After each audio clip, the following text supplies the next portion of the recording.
Hi எல்லாருக்கும் வணக்கம். இன்னைக்கு நம்ம ஒரு சூப்பரான மீன் புளிமிளகு ரெசிபி தான் பார்க்க போகிறோம். இது எப்படி செய்கிறதுன்னு வாங்க பார்க்கலாம். இப்போ ஒரு இரும்பு சட்டி எடுத்துக்கோங்க. அதில் நான் வந்து 1 ஸ்பூன் தேங்காய் எண்ணெய் யூஸ் பண்ணியிருக்கேன்.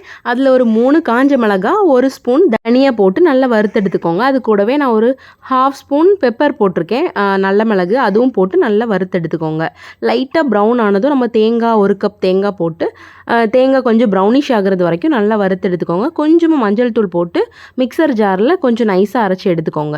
அதுக்கப்புறமா நம்ம ஒரு மண் சட்டி எடுத்துக்கோங்க. நான் இதில் வந்து பாதி மாங்காய் போட்டிருக்கேன். நீங்கள் மாங்காய் இல்லைன்னா நீங்கள் வந்து புளி கொஞ்சம் கூடுதலாக போட்டுக்கோங்க.